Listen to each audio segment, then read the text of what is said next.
Hello students, welcome to Kusum classes. तो बच्चों, आज की इस वीडियो में हम करने वाले हैं क्लास 8 चैप्टर 4 आंकड़ों का प्रबंधन। चैप्टर का नाम है बच्चों आंकड़ों का प्रबंधन का। हम 4.2 प्रश्नावली करेंगे। ठीक है बच्चों, प्रश्न 4.2 का हम क्वेश्चन नंबर 1 करेंगे।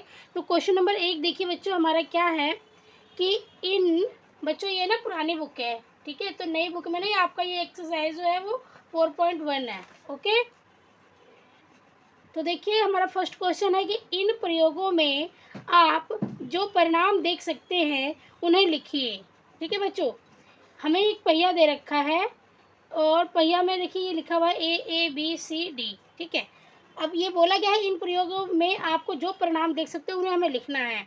पहियों को घुमाना, जैसे पहियों को हमने घुमाया तो हमें क्या परिणाम मिला ये हमें लिखना है। और दो सिक्कों को एक साथ उछालने पर हमें क्या परिणाम मिलेगा ये हमें बताना है। ठीक है बच्चों, तो देखिए यहाँ पर ना पहिए में A 2 बार लिखा हुआ है और BCD है। ठीक है ना, यही अल्फ़ाबेट है, तो हमें इन्हीं में से ही तो मिलेगा। कुछ भी जो भी मिलेगा अलग से तो कुछ मिलेगा नहीं, ई इसमें है नहीं तो हमें ई नहीं मिल सकता है। ठीक है ना, तो हम यहाँ पे लिखेंगे कि पहिए को एक बार घुमाने, हम यहाँ पे लिखेंगे बच्चों कि पहिए को एक बार घुमाने पर प्राप्त परिणाम।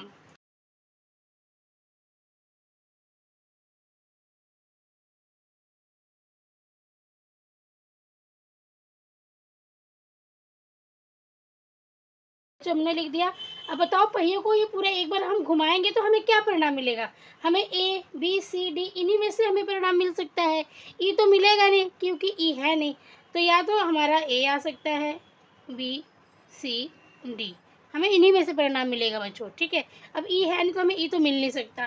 तो ये तो हो गया बच्चों हमारा A का आंसर। ठीक है, ये हमारा आंसर है, ये हमारा आंसर है A, मतलब फर्स्ट आंसर है, फर्स्ट आंसर है बच्चों ये। और ए पार्ट का है ये आंसर। ठीक है, अब बी पार्ट में देखो हमसे क्या पूछा गया है बच्चों। बी पार्ट में पूछा गया कि दो सिक्कों को एक साथ उछालना। तो जब दो सिक्कों को, दो कॉइन को हम एक साथ उछालते हैं तो हमें क्या रिजल्ट मिलेगा वो हमें यहाँ पर लिखना है। तो बच्चों देखिए, सिक्के के एक तरफ होता है हेड और एक तरफ होता है टेल।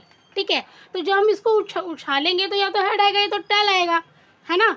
तो जब दो सिक्कों को हम एक बार में एक ही साथ उछालेंगे तो या तो दोनों सिक्कों में हेड आ जाएगा या तो दोनों सिक्कों में टेल आ जाएगा, या तो एक सिक्के में हेड आएगा एक सिक्के में टेल आएगा, या तो एक में टेल आएगा या तो एक में हेड आएगा। यही तो हमें रिजल्ट मिलेगा, है ना, यही हमें परिणाम मिलेगा। तो हम यहाँ पे लिखेंगे कि दो सिक्कों को एक बार एक साथ उछालने पर परिणाम।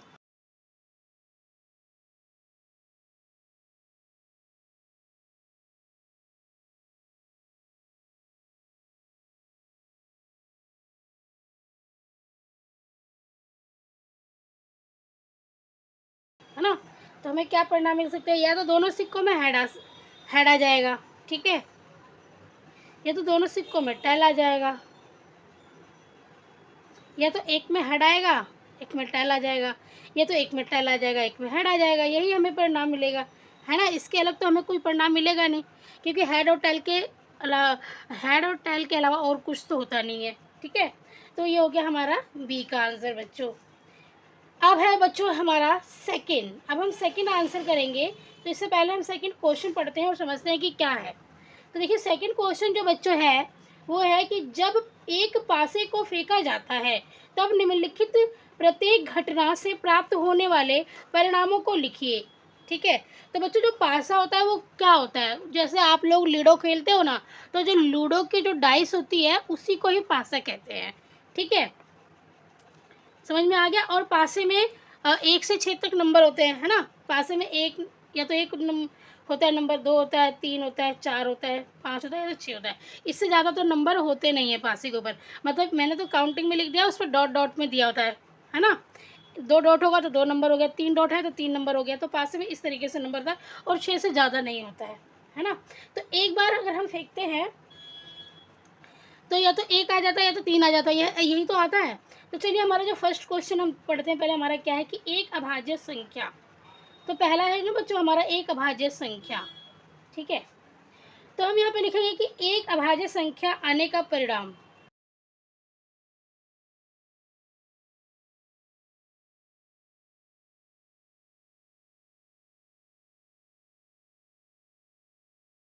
अब बच्चों देखो, हमारी इसमें से अभाज्य संख्या कौन कौन सी होती है, हमें ये पहले ये पता होना चाहिए।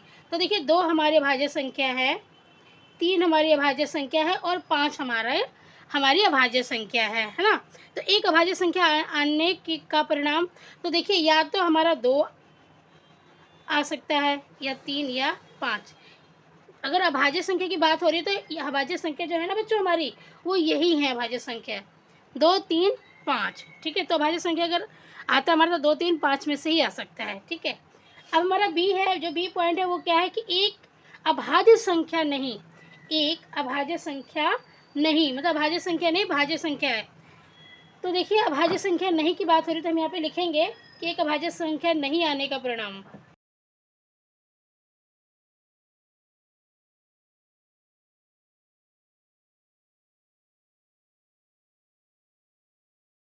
तो इसमें से भाज्य संख्या कौन सी नहीं है बच्चों, एक तो एक हमारी भाज्य हो गई और एक 4 हो गया और एक 6 हो गया। तो अगर हमारी अभाज्य संख्या नहीं आती है तो हमारा क्या है, कौन सी संख्या आएगी, 1 आएगा या तो 4 आएगा या तो 6 आएगा। ठीक है, ये हमारी भाज्य संख्या है। अब हमारा जो सेकंड है, इसमें सेकंड ये तो फर्स्ट का ए बी हो गया, हमारा फर्स्ट का ए बी पार्ट हो गया। अब हमारा सेकंड का ए बी पार्ट हम करेंगे। तो सेकंड का ए हम देखते हैं बच्चों क्या है कि 5 से बड़ी एक संख्या।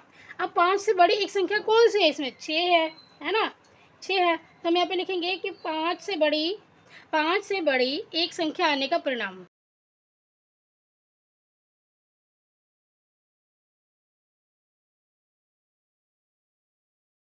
क्या आ सकता है हमारा, 6 आ सकता है। 5 से बड़ी एक संख्या तो हमारी 6 ही आ सकती है ना।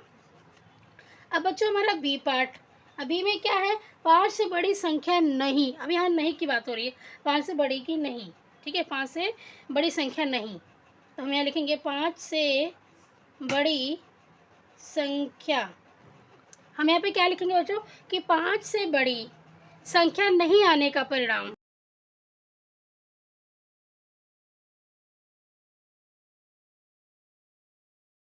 पाँच से बड़ी हमारी कौन सी संख्या नहीं है इसमें, 5 से बड़ी है ना। तो 5 से बड़ी हमारी है 1 2 3 4 और 5, 6 हमारी बड़ी, तो हम 6 को नहीं लिखेंगे। तो यहाँ पे 1 2 3 4 और 5, तो ये है हमारी 5 से बड़ी संख्या नहीं आने का परिणाम। तो हमारा ये आ सकता है 1 आ सकता है, तो 2 या 3 या 4 या तो 5। तो बच्चों इस तरीके से हम इस क्वेश्चन को करेंगे। उम्मीद करती हूँ कि आपको समझ में आ गया होगा, बहुत अच्छे से समझ में आ गया होगा। अगर आपको नहीं समझ में आया बच्चों तो आप क्वेश्चन को पढ़िए, फिर आंसर को पढ़िए।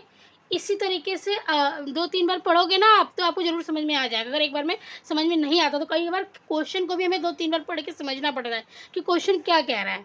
ठीक है, और आप इस तरीके से बिल्कुल अपनी नोटबुक में भी आप फेयर कर सकते हो। ठीक है, नोटबुक में भी आप नोट डाउन कर सकते हो। ठीक है बच्चों, तो ये क्वेश्चन इस तरीके से करेंगे।